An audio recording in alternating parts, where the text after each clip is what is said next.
Welcome to the Art of the Celebrity Profile.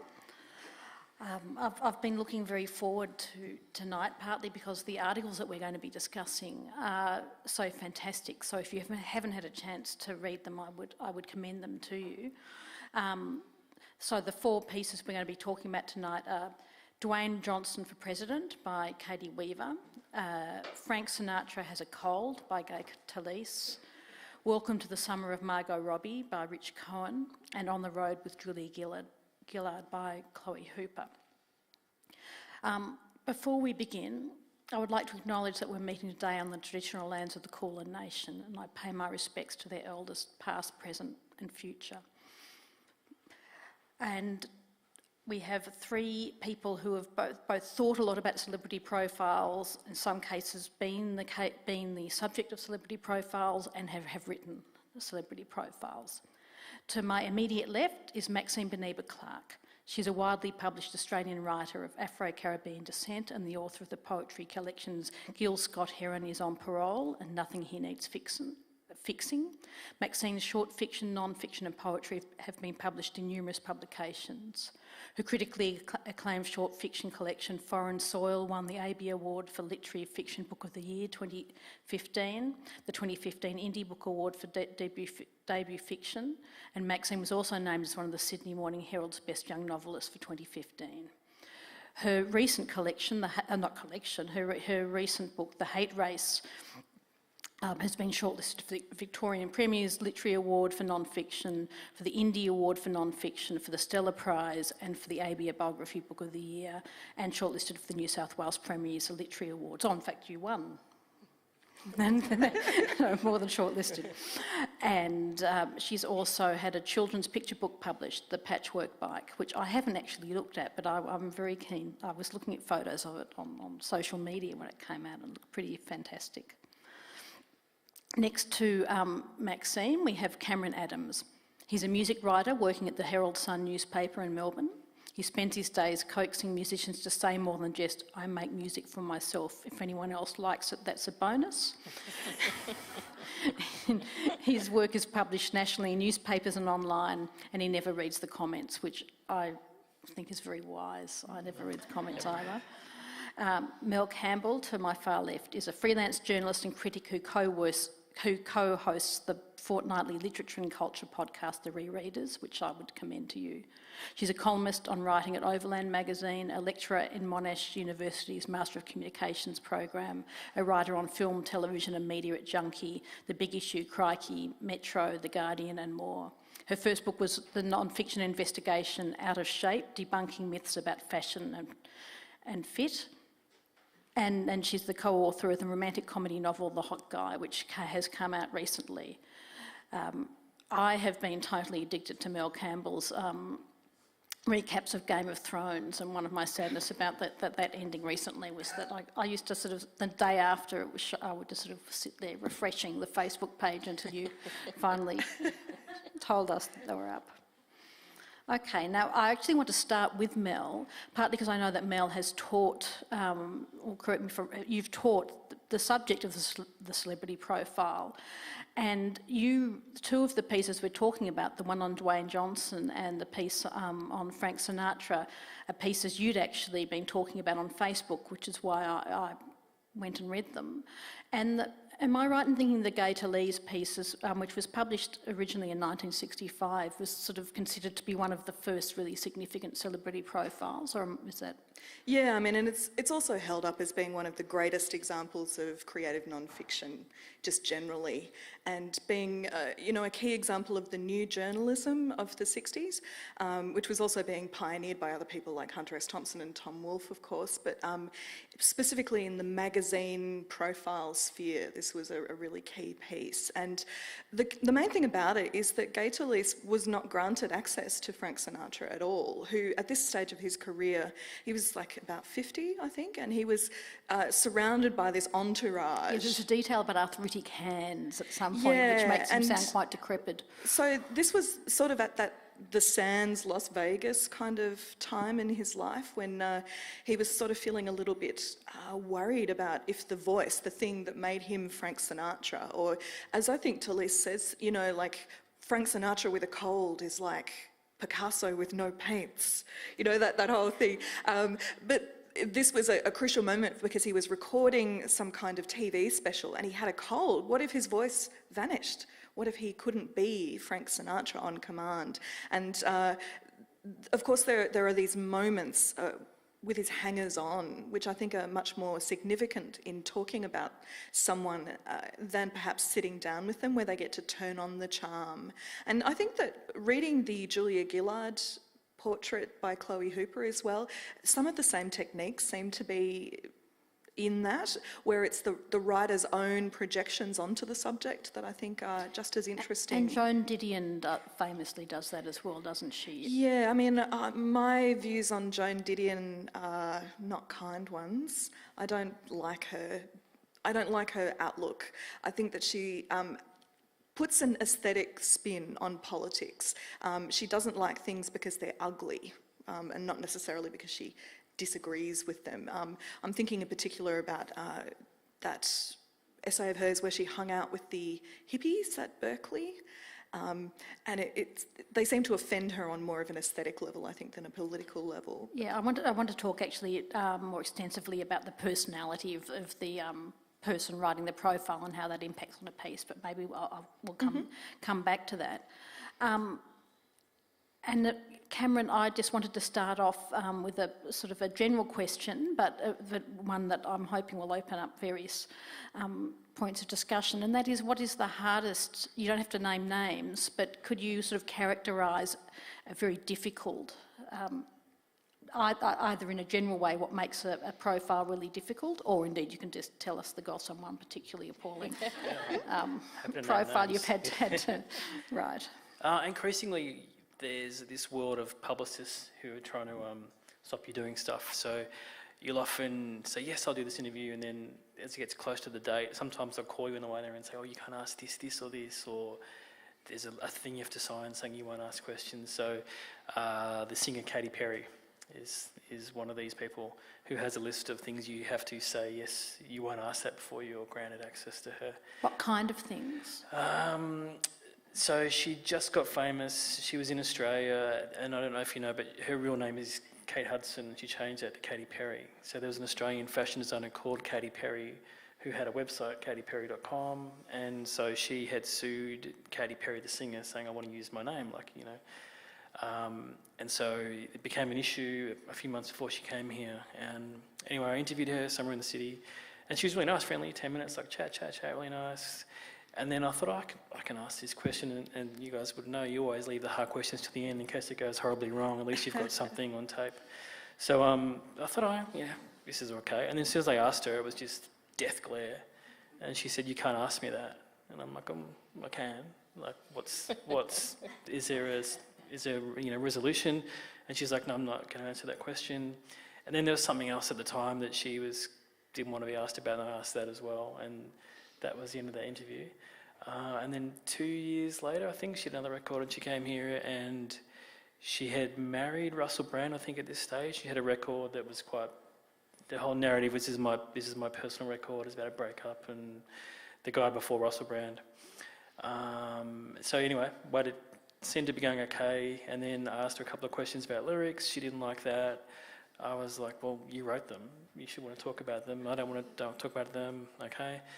And then it just kind of went a little bit toxic, where I was sort of asking her questions about stuff that I've read online, and she was like, all you want to know is stuff that you've read online? I'm like, well, no, I've got you here. I want to clear up this stuff while you're here. So then she sort of turned to someone in the other room and then called this publicist in. With that, I was like left just going, what? And this woman came in and said, what's the problem here? I'm like, I don't know, is there a problem? Were you muscled out, or? Well, she just said, I don't like your tone. So I'm like, okay. And then I asked her some fluffy question, and she just totally changed again. And so I just sort of like, that's probably enough for us today. So, but then it was weird. I watched her do a TV interview that night, and the stuff that I'd asked her, she was more than happy to talk about. So I think if you do stuff where it's just you and there's no tape recorders, there's no cameras, they're a different kind of entity. But I have been banned from Katy Perry. So, cool. Yeah. So it is increasingly becoming a thing where people, the image is so controlled, and a lot of journalists will say, yeah, cool, I'll sign that. They just want a selfie with Katy Perry. So there is a world where they're trying to control what can and can't be asked. And doesn't it get, I know that people I know who do this work say that the work's becoming less interesting because of this, that the more and more celebrities are requiring or sort of trying to suggest what you can and can't ask them, so it makes the job, you start to feel more like a marketing arm rather than a actual writer. Is that? Oh, absolutely, yeah. It's making, there's a lot, they're very media trained, so they don't say anything. It's like interviewing a politician. But there's a lot of people who aren't like that, but it's becoming increasingly beige. Like it's hard work to get stuff out of people, but there's still a few people that are really good. Pink, Robbie Williams. There's a few people that will just go off script, and you can. I did a Robbie interview last year where the publicist was sitting in, and he just turned around and said, "Get out! What are you doing here?" And we spoke for like an hour and a half, and that never happens. So I read these stories, and I just have like access envy, because I get like a 10-minute phone or a 20-minute stuff, and everything's so controlled. You get this much time, and you fit into the schedule. So some of these ones we read are just like, oh my god, imagine having like 4 days you get to go to the house, or it's not my world. I get to do that. Maxine, you were just telling us that you tend to suggest the people you would like to interview for the Saturday paper. Yeah. On what grounds do you make those kind of? Do you pick someone? I think a lot of my interviews for the Saturday paper have been, I've just stumbled on someone. So an example would be, I was at Auckland Writers' Festival, and in the car coming from the airport, there was this incredibly eccentric poet, a guy called Michel Faber, who was just like, would you just see him stumbling around the festival in tracksuit pants and a top, and with this kind of mop of hair, muttering to himself. And one morning, he was just having breakfast, so I kind of said, can I join you? And he said, yeah, sure, you can join me, and then took out this stack, this high of poems, and said, can I read you some poetry? And we had this kind of hour-and-a-half long breakfast. The poems became his most recent book called Undying, which was about his wife passing away from cancer. And after we'd had this discussion, as I was leaving the table, I said, look, I write for this paper. Would you let me interview you? And he said, just write that up. I was like, wow, that was gold, because we'd had this, it wasn't kind of filtered in any way. We'd had this extended kind of musing on life and art, and his wife passing away, and this book that he was trying to write. And a lot of things happen that way. I'll just have a strange encounter because of the spaces that I'm in. Occasionally I'll just see someone that I think is really fascinating. I'll see someone performing, in a play, or I'll see an advertisement or something. I think, I have to interview that person. So in a sense, feeling that you might have some kind of chemistry, sort of intellectual chemistry, is one of the reasons you would pick someone, or? Yeah, I think so, definitely. Or just a strange, another kind of two examples are, I found myself at Australian Writers' Week in China, and I met the Australian ambassador to China, who has since gone on to become Malcolm Turnbull's foreign policy advisor, I think, a woman called Frances Adamson. I was just happening to meet the Australian ambassador to China, and she was a really fascinating woman, and it was a similar kind of thing that I just had this encounter and just was like, this happened in a public space. You can't really say it's a private conversation, so I'll just write it up.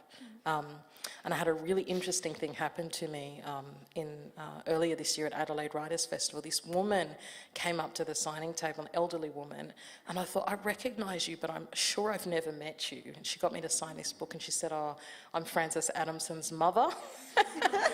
She said, we loved your profile, and the kids, her kids really laughed about it, and it kind of was like almost a comic profile of her.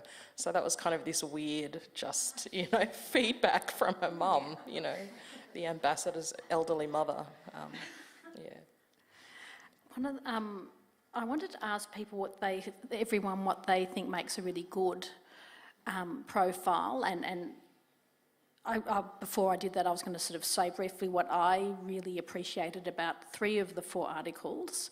That is, I thought that all the articles, other than the one by about Margot Robbie, really captured the time that they were set in some way. So they weren't just about the person. I mean, the Frank Sinatra one captured a whole kind of that real moment where people like Frank Sinatra were becoming old-fashioned and the Beatles and rock music were becoming a thing. So it sort of captures, and he's positioned as partly being anxious and badly behaved because he's aware that he might be sort of losing cultural traction. I mean, whether or not that's true, but that was certainly how it was presented, and I appreciated that. The Dwayne Johnson for President piece, which is very enthusiastic about The Rock in many ways, as indeed I am, but it also does capture the moment, the celebrity, the anxiety we might all feel about celebrities becoming president, which is clearly a case. I mean, so it felt very much of the Trump era, despite the fact that they have very different politics. And the Julia Gillard piece by Chloe Hoop had really captured a sort of a moment of fairly horrendous moment we find ourselves in Australian politics. When I was thinking through what I liked about the articles, that's when I realised how much I disliked the piece on Margot Robbie by Rich Cohen, because all my criticisms of that piece are just not liking his tone. I didn't feel like the piece taught me about the broader culture at all. Whereas the Gay to Lease piece, I didn't like Gay to Lease, but nonetheless I got a lot out of reading it.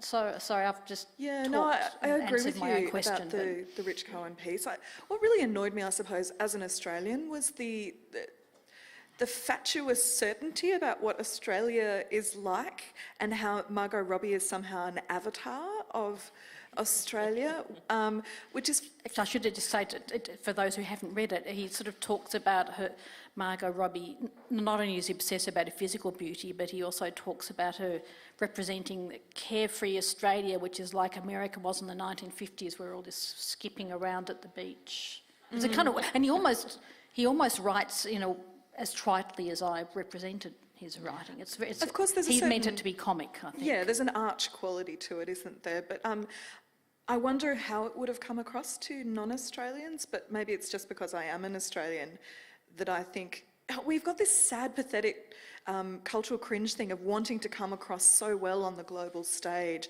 and having this embarrassing article instead being the way that one of our sort of exports, cultural exports, is perceived within the world entertainment industry was embarrassing to me. But just what annoyed me as well was that you got the sense that Margot Robbie's trying to tell him about her life, about her career, what she wants, what she does, and he's kind of ignoring that in favour of the narrative that he's predetermined he's going to include her in, which was frustrating to me. I don't know, what did you guys think? Yeah, I feel like he was trolling, like it was... Maybe if you bring the microphone. Yeah, it was like a trolling piece, and I guess these days, certainly in my world, like you need to get clicks, you need to get people reading your stories, and that generated that sort of... So you think it was quite deliberately trying to be partially, offensive. Yeah.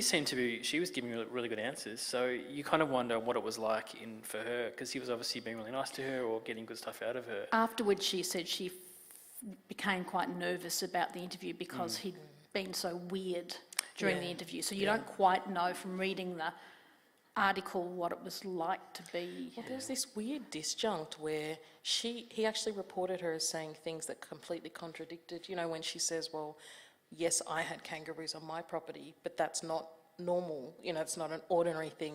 It's not an everyday... she was kind of trying to debunk these Australian myths, and then he based the entire article around this kind of concept that I felt like she was trying to debunk. And I get that, I've had interviews with people myself where you know when you leave the room that this is going to be a train wreck, when this comes out, and it's the worst feeling is kind of going, there was something weird about that. When you've been interviewed? Yeah, when I've been the subject of an interview, yeah.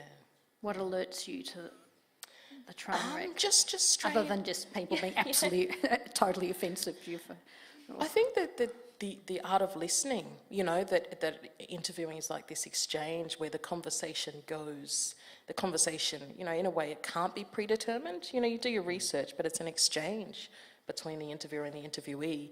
But when someone's trying to drag you back into a narrative that just the conversation doesn't naturally fit, it just feels a bit like, well, this person clearly has a motive for this particular interview. Yeah.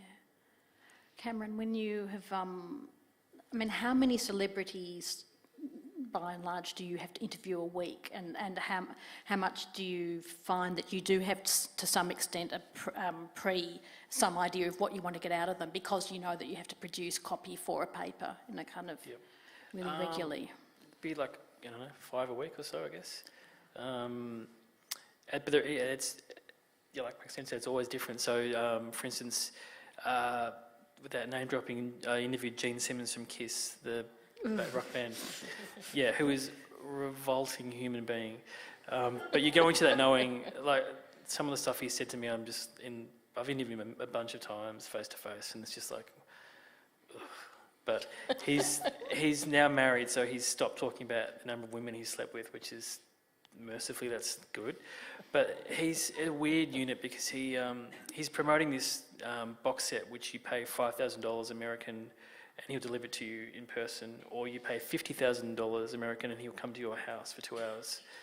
So you'd pay him to keep him away. Yeah, there are people who would do it. But he literally, I was looking at my thing for 6 minutes. He got on the phone. I got one question in, and it was like an infomercial. He just berated and just sold himself to me, mentioned the website, and then he just stopped talking. And I'm like, okay. And then, everything's different. It's always different people. But that's sort of fun. It's a game. Like, you're trying to get stuff out of people that they maybe don't want to talk about, or like I said before about the no-go zones. You've got to try and test that, and usually you can say to people... Should you always test it though? Yeah. They're the best bits. Like, the stuff they don't want to talk about is the good stuff. No one's saying, I don't want to talk about what I had for breakfast. Like, it's always the good stuff. Often I'll say, well, not often, but a few times I've said no to interviews because it's always the stuff you want to ask. And then you have this sort of negotiation about, oh, okay, well, why not? Because you won't let me ask these questions everyone wants to know the answer to. Have you interviewed Tom Cruise? And does he have a long list of... I haven't, but he has. Yes, Yeah. I do music mainly, but yeah, he's definitely got sort of a shopping list of... Taylor Swift I've done. She's got quite an extensive list of... Well, it's all in her music, Cameron. It's well, right there. It isn't, isn't it? Like, but they'll literally have... like there's 2 publicists in your eye line, and then there's 2 behind you, and if you ask anything, they're in there. They'll shut it down. It's just weird. It's artificial anyway, that whole environment, but that's next level weird kind of... Well, as a reader, what do you think makes a good profile? I'm not so much thinking about one that you've written, but if you were would you aspire to? Yeah. These ones, like I mentioned before, the access is incredible. So the more time you spend with someone, you get more out of them, obviously. I just want to read something that's interesting about people, and I also want to make them interesting when I'm writing it. If they're not interesting, it's hard to force that. It's the whole you can't polish a turd factor. But or polish a celebrity. Yes, yes. And like, when we do interviews, you research a lot of stuff, and you don't want to ask the same questions because when they're on script, you go, well, I've read this here, and here. So you try and move them off script. It's just a game, but it's still enjoyable because everyone's different, and I think if you interview people enough, you know what sort of tricks to use. The awkward silence is really good, the pause, and then they try and fill it with something else, and you're going, I learned a lot about interviewing. I haven't interviewed celebrities, but I've done quite a lot of interviewing, and I learned a lot about how not to interview when I had to transcribe the tapes, because I was just so embarrassed by my questions. And also I'd get enthusiastic and people would start to tell me really interesting things, and I would cut across them enthusiastically with my own... and then they just wouldn't go back there. Yep. So learning to listen, as you said, that's actually... Does everyone else tape? I don't tape my stuff, which can be like is a total liability because someone pops up and says I didn't say that. Yep. But did you tape both? I'll tape it if I know it's going to be for publication later on. I mean, obviously, if it's a podcast interview or if I'm doing a public forum like this, I won't bother with that stuff. But I guess I want to make sure that I'm trying to mitigate against any drama down the track. And those nightmare stories that you hear about where they whip out their own recording that they've made of the interview. I'm thinking as well, you mentioned Taylor Swift, I'm thinking about the Kanye West, Kim Kardashian receipts. And, you know, you never What want to was be... that? Sorry, tell us. Well, essentially, oh God, where do you even begin? You kind of have to begin when Kanye burst up on the stage and interrupted Taylor Swift getting her award. But essentially, they've had this public versus private beef ever since then, that whether or not it's real or confected has always been a matter of speculation. And so Taylor Swift got up in arms about Kanye West's song Famous, which contains the line, "I made that bitch famous." Is that the line? That's the line. Yeah. And she's like, "Oh, unbelievable." But Kanye's like, "Hang on, didn't we have a phone conversation where you said that was completely fine and I played you the song and you said, that'll be funny, we'll pretend that it's a fight, la la la." And then Taylor's like, "No, that never happened." And then Kim produces the recording of the actual phone conversation that they had, leaving Taylor looking like she's got complete egg on her face. Actually, one other kind of celebrity writing that I really, really love, it's not necessarily a profile, but it's those deep dives into the meaning of celebrity that Anne Helen Peterson does at BuzzFeed. And she's been so great on the way that celebrities try to control their narratives. She did one about Angelina Jolie that I thought was really fascinating, the way that she's tried to use her own media coverage as a weapon rather than feeling at its mercy like some celebrities do. But of course that's different to the profile as well. But some celebrities do try and seek these opportunities for an in-depth profile. But it's sort of a logical conclusion of the profile, because you don't have control over a traditional profile, and you can control your social media image. While I'm thinking of it, actually, I might ask you for a link to a couple of her articles, because sure. There's a hashtag for tonight, which is hashtag Longform Society, and we're going to, if you go, we're going to post various things that we like links and keep the conversation going over the next 24 hours or so. So if you could give me those, I'll put them up online. But Beyonce is another person who she controls her coverage very tightly as well. And I think it's interesting, Beyonce also tried to wrong foot a lot of speculation about what her next album was going to be by surprising everyone. Here's the whole album, boom, and it's got a little film, boom, associated with it as well. And the narrative that she's putting forward in the song then has to be deconstructed by journalists rather than trying to deconstruct her behaviour. It's a character that she's playing in her songs that they're deconstructing, and so she can still present that as a barrier between her and her audience and all those interlocutors who are trying to understand who the real Beyonce is in a way that's on her own terms. I do understand, particularly for a woman, and indeed particularly for a woman of colour, why you might try and escape the kind of loop of the profiles that you would be getting all the time. I think also the more power you have as the subject of these profiles, the less you need the press, the more you can do that. Because, you know, someone like Angelina Jolie or Beyonce, they don't need the press. They just drop an album and it's going to sell 1 million copies anyway. Yeah. But, you know, when you're, you know, particularly, you know, someone like me on the book trail, it's like you have to, you don't want to do that press. You know, I have great sympathy for my subjects because I don't want to do press around my books. What writer wants to do press? We're writers, we want to be at home in front of screens, but there's that kind of like cat and mouse thing. If you need the interviewer, you need the profile writer, and you need them to write nice things about you as well.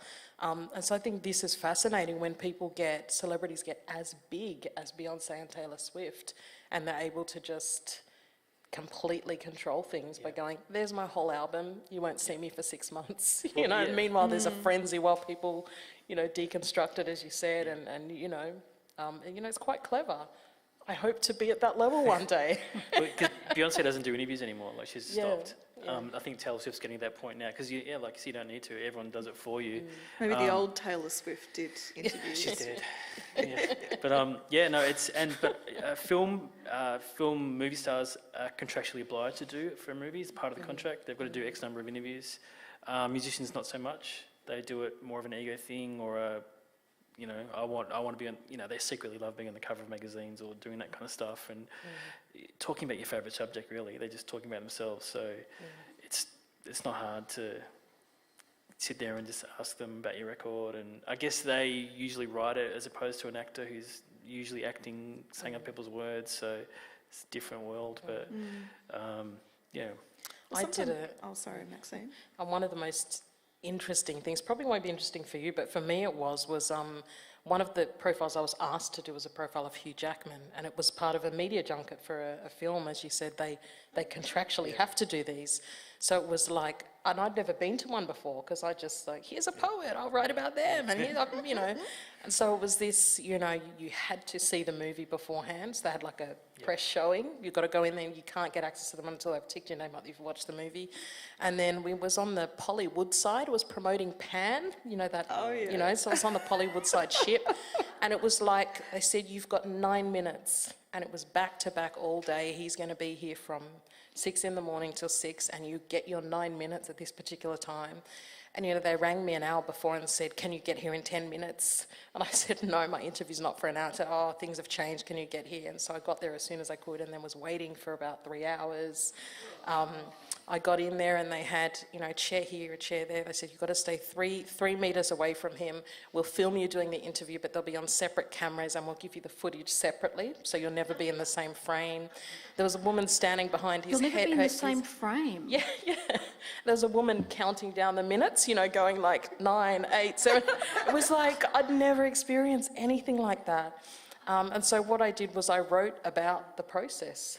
That this, and he seemed like this really genuine person who was locked into this ridiculous machine. Yep.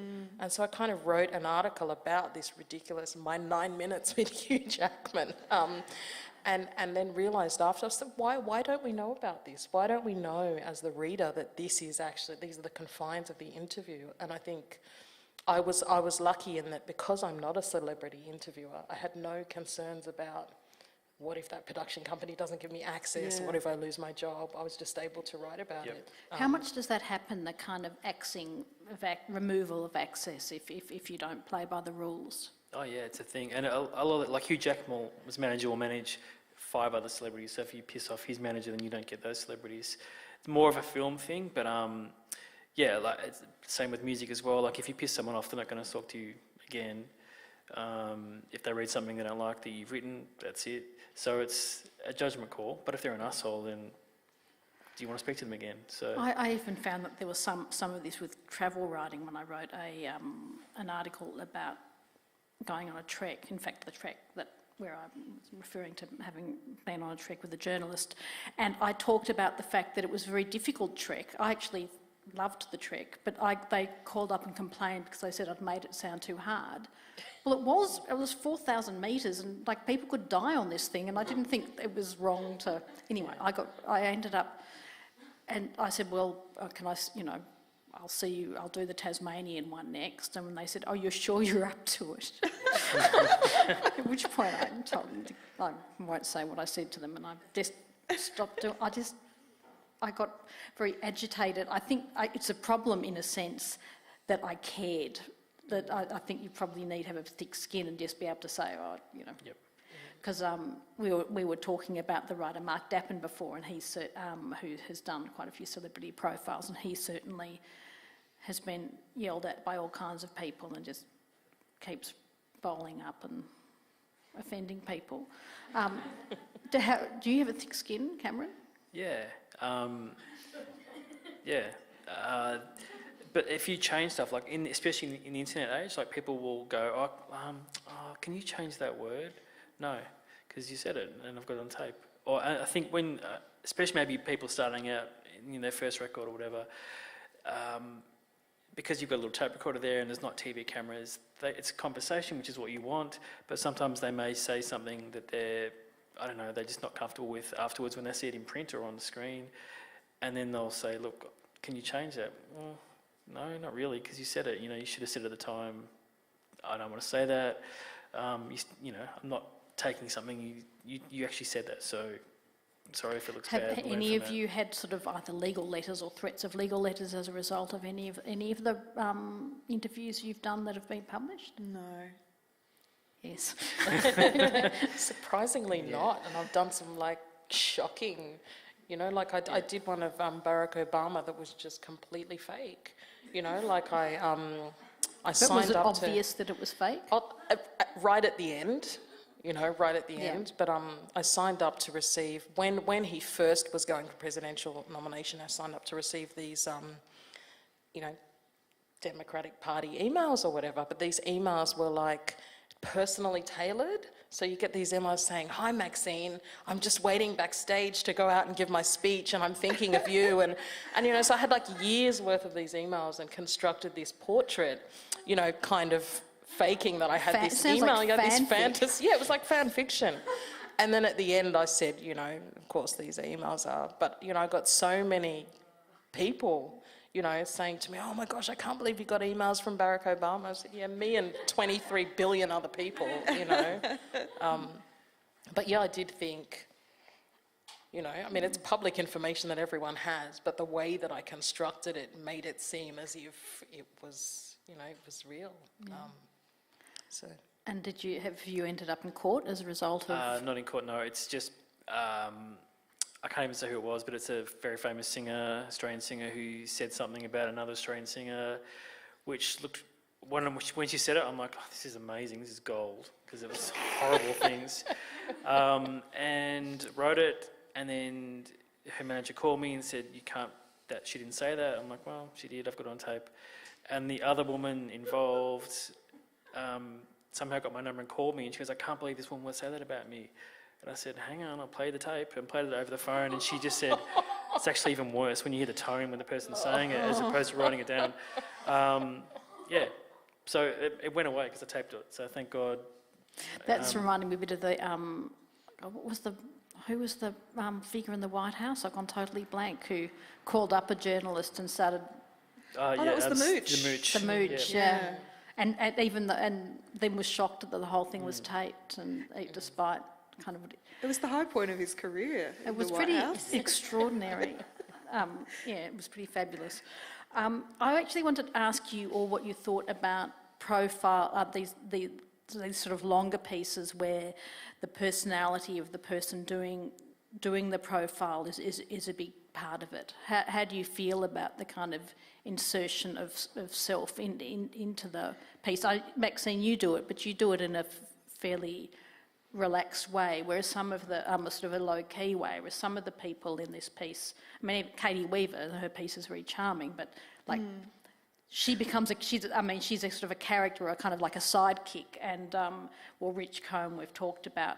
Chloe Hooper is a little bit lower key, but Gay Talese's sort of acerbic personality is a big part of his article. What do people think about that method? I can't help thinking there's a gender dimension in this, the way that women interviewers often present themselves as sidekicks on an adventure with the person that they're doing, or they are like adorable, bumbling, thirsty creatures who have crushes on the person that they're interviewing. And the one key example is Edith Zimmerman's profile of Captain America, Chris Evans. I think it was for GQ back in 2011 or whenever the first Captain America movie came out, and it was about how she felt like she was on a date with him, and then she got really drunk, and he offered that she could crash at his place, and then she's sneaking out of Captain America's house in the dawn the next morning, and you could tell that she was loving herself sick about this, but there was also there was an element of constructedness to that persona. Because it would have created a certain impression of yeah, him if you're interviewing a young, hot, single movie star and you present yourself as the potential girlfriend slash fan slash journalist, there's a kind of weird line between fan and writer that I sense in a lot of these profiles. I felt like Chloe Hooper is able to be a much more dispassionate interviewer. which is a different register again than what Maxine does at the Saturday paper, where you get this feeling of warmth that comes across in the profiles of, you know, two people sitting down to have a genuine conversation, and Maxine's own impressions of the person overlaying that, almost like a sort of a warm blanket or something. But I felt like Chloe Hooper was able to be sort of more, what's the right word for it? More dispassionate, more sort of contextual as well, seeing a moment as emblematic almost. Yeah, I thought there was a whole sequence in that profile where at some point when she's spending on the road with Julia Gillard, she gets a school kid may or may not have thrown a sandwich at her,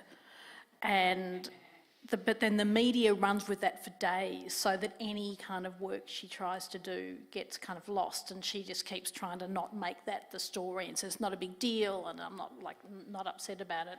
And she was really good at making that sort of sandwich gate, as she called it, suggests something quite dramatic about both the media and Australian politics. Yeah, and also that moment right at the start where she's in the TAB and that, like, the guy with the face like an old boot says, you know, she'll be gone by September. And it almost sounds like a Greek chorus, sort of pronouncing her doom. And of course, it's all written after Gillard's defeat. It's also quite self-deprecating too, though, because she's very aware that she doesn't come across as of the people. So that they kind of...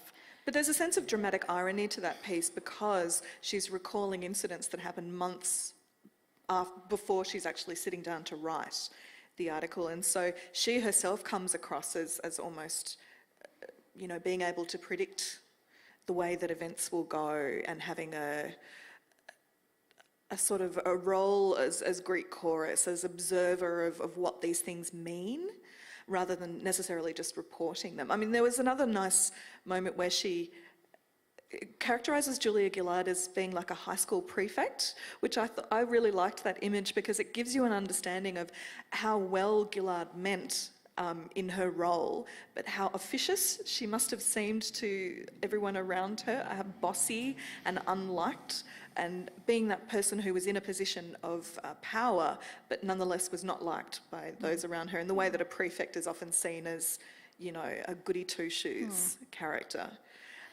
I liked that it's her gender, it's Hooper's gender that enables her to make these kinds of observations in perhaps a way that a male journalist might not have been able to. Cameron, do you include yourself in your work? No, not really. And is that a sort of decision or a style issue because of It's probably a style thing, yeah. No one cares what I have to say in that.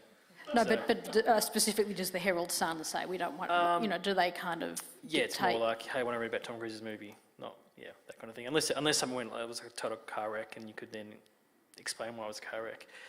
But with that Julia Gillard one, she mentions that Tony Blair talking about the savageness of the media, and I was thinking, how hard would it be to interview politicians who don't want to say anything? And this kind of subtext there where she's trying to get her to say stuff, she wasn't saying things. But yeah, these days, I guess also saving it for a book, you want to tell your own story, you want to sell that story. So it's a different world these days with, trying to get people to tell these stories when they can do it themselves. They want to sell something, but then why not do it in your own book? They can completely control the narrative. Mm-hmm. Maxine, when you write about yourself in your profiles, do you make a character of yourself? Is it kind of like a narrative technique, or is it just your... I think the reason I started to do it, and I'm in all of my pieces, and I think the reason I started to do it is I was approached by the Saturday paper, and when I was approached by the editor, I said, I'm not a journalist, I'm a fiction writer and I'm a poet, and that's kind of ridiculous.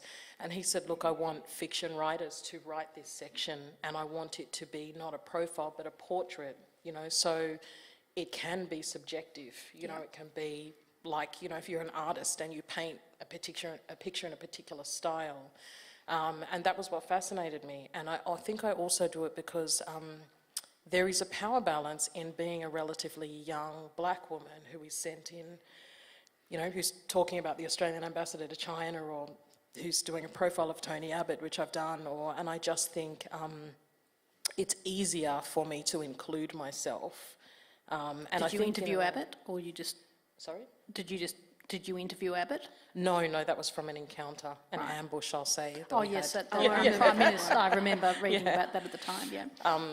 But yeah, because I kind of thought, if I'm going to do this, because I'm not a journalist, it needs to be a story. You know, it needs to employ fictional techniques. And so sometimes I'll spend, probably the longest I've spent with someone, it was when I did a portrait of Van Rudd and Kevin Rudd's nephew. He's an activist artist.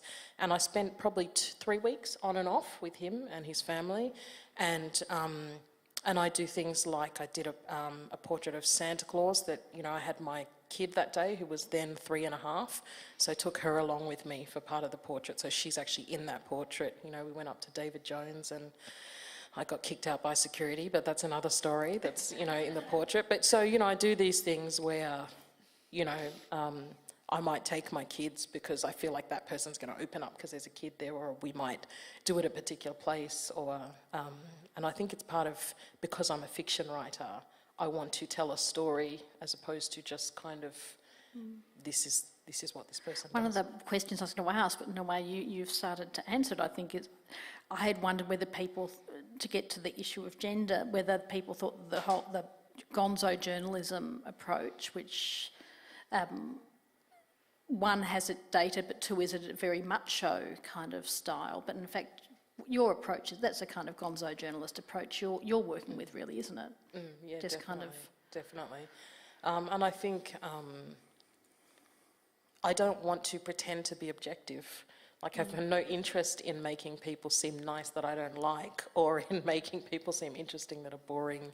And I guess I'm doing it kind of off that publicity trail. It's a night, you know, with the Saturday paper, it's purely just that the person doesn't have to be doing anything or have a movie out or have a book out. It's just an impression of them.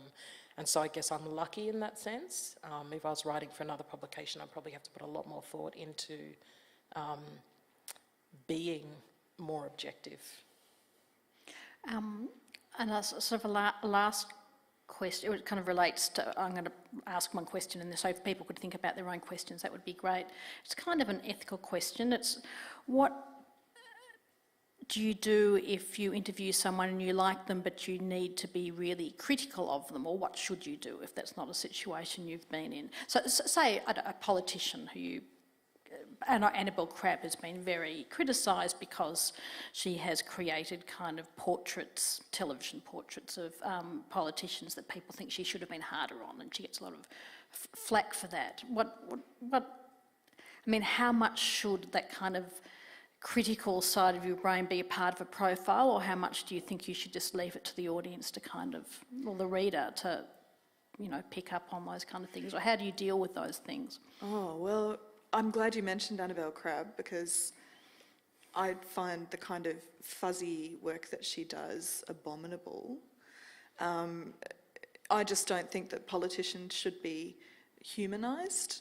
Obviously they're people, so, you know, they are human, but to have, you know, the architect of a Pacific oubliette program talking about his delicious Sri Lankan curry recipe is foul to me. But anyway, I won't hop off my high horse to do with Annabel Crabb, but I mean, I think you have to give But it's an answer to the question, actually. Well, you have to give people the tools to form their own opinion, I think, perhaps, of the person that you're doing the profile of, so that neither your impression of them nor the impression that they wish to make in the profile for their publicity purposes or whatever is the only thing. I mean, I guess you'd want to open up a sort of a multi-textuality or something, so that different people can come away from reading the article with perhaps different impressions of that person. And so there's no one narrative, there's a possibility of multiple ones. Cameron, what do you do when if you have a strong, say, personal or political view or aesthetic view, you think the film or the music's terrible or whatever, but like, do you put that in there? Do you just kind of let it usually lie? It's not a great conversation starter saying your album's terrible. So No, I get that. yeah, sometimes I'll talk to someone and there's a question that they've done something unpleasant, and or there's a tricky question or one that they don't want you to ask. And I just sort of said to them, look, I have to ask you this question. You know, I'm going to ask it. It's the elephant in the room.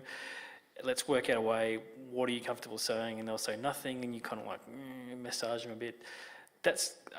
I guess I'm lucky because other people at the paper interview people who don't want to be interviewed, whereas I interview people who are interviewed all the time and they love talking about themselves. It's just trying to make it more interesting than what they would normally just say. So, yeah, luckily, generally people like saying stuff. It's not usually, and if they're horrible, then you can sort of, they hang themselves with their own words, like a Gene Simmons. You read that and go, either you go, oh, turbo douche, or oh my God, he's amazing. There's nothing to do with me. I'm just putting the words that he says it there. So, but if he says horrible things, it's amazing because you're like, thanks, mate.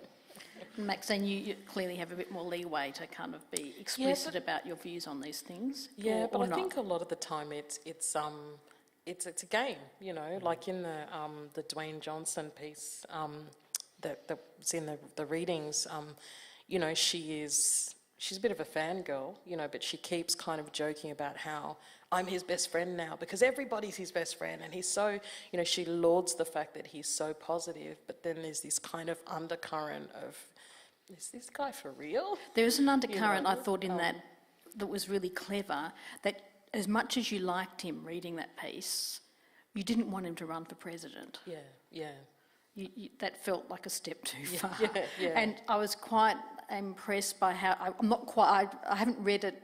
I wanted to read it again and really get a sense of how she managed to do that, to both be sort of critical of him, but really not in a way that was cruel, but just would left you slightly anxious about the next presidential election. It's kind of a criticism through hyperbole, really, because everything about him is hyperbolic.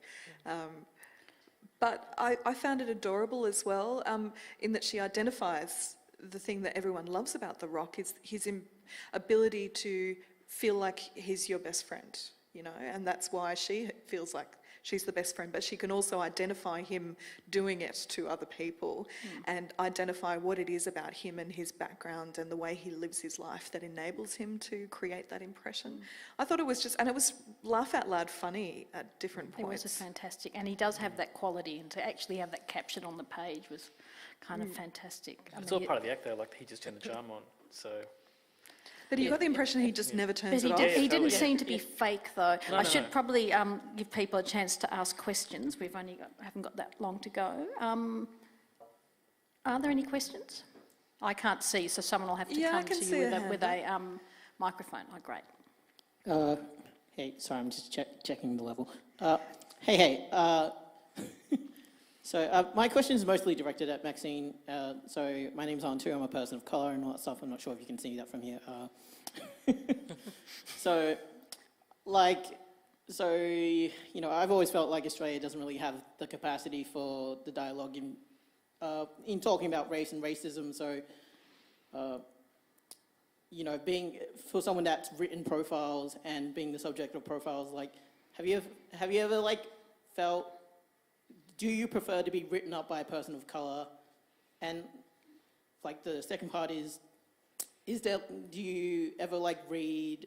Do you ever like volunteer to write up a person of colour because you feel that a white journalist or a white writer just can't represent or understand the experience of being a person of colour and then the experiences of dealing with racism?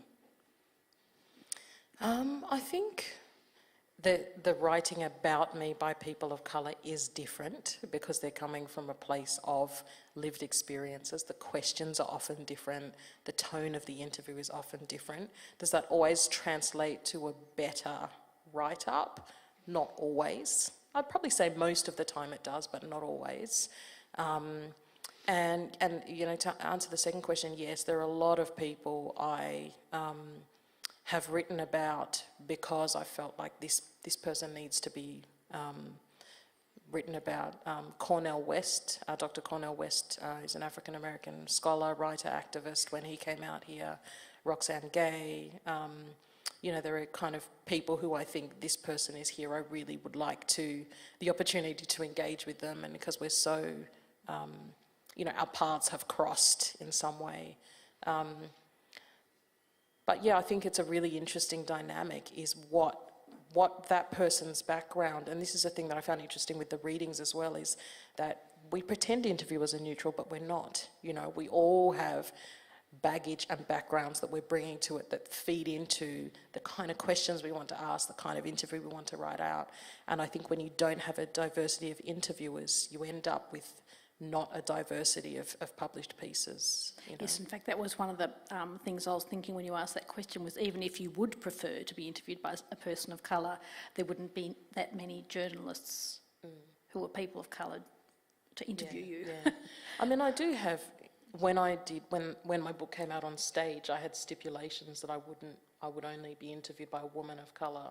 And I was able to do that because I was at a stage where I was able to do that. It's also really useful because it forces festival directors and all that to actually think, because it's sometimes it's quite straightforward to find someone, but they just don't try. Yeah, absolutely. And lists, you know, I give people lists all the time. Here's 50 people that could interview me, which I think is a great thing to do, or a list of here's 50 people I could interview. You know. Yeah. Is there another question? Yeah, it looks like there are a couple. Hey, I'm really interested in the idea of place, like where you invite or plan an interview to be had with, I don't know if it's so relevant with celebrity profiles because they're often in those intensely controlled environments in a hotel room or over the phone. But like I'm interested in terms of like when you plan an interview, how you expect a different place to allow someone to unfurl. Just as you asked the question, I just had a fairly embarrassing memory of when I studied media in the 80s, setting up interviews where we would give people meals and put pot plants out and just sort of love them so that they felt embraced and comfortable. And we would film the encounter, and they were very tedious interviews. That would be so mean to film someone eating.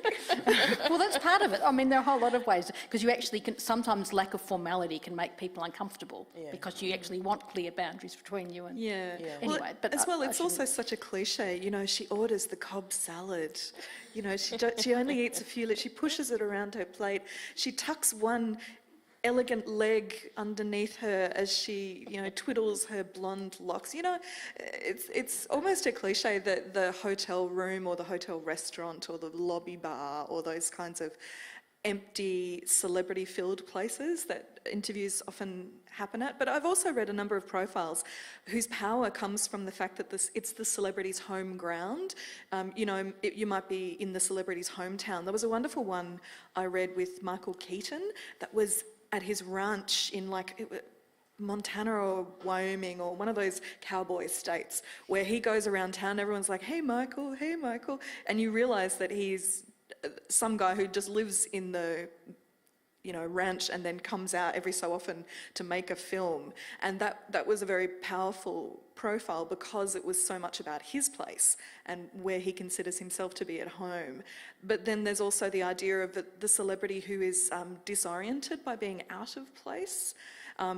Those kinds of lost in translation type profiles, which obviously the film Lost in Translation You is. incorporate place very well in your profiles. Yeah, I had one where I asked, it was a comedian, Amir Rahman, who was part of Fear of a Brown Planet, and I said, where do you want to meet? And he said, I want to meet at this Biggie Smalls themed fried chicken restaurant that I've been wanting to troll for ages. So I said, okay, we'll meet there. Try or troll? Troll. Oh. And so we went there and they had like, Biggie Smalls is an African-American rapper eating this massive chicken drumstick. They had black mammy wallpaper. They had pictures of white Southern American families holding guns. Like, this place was just out of this world. And we kind of walked in and he went, okay, now we're leaving. And I said, no, you brought me here. You're going to sit down and eat the chicken. It was the best interview because he was kind of really scared that people would see him. He was pulling his hat down. And so it was like a mess of his own making. But it turned into this really amazing profile. And then after we came out, he then got online and posted all these photographs, and that then went viral, and the Daily Mail picked it up, and, you know, so all of these things I was then able to include. But it was funny because that was his choice, and he thought it was a good choice, and then kind of went, I've gone a step too far, this is inappropriate. And I think that was probably the biggest kind of place-related one that I've written up, yeah.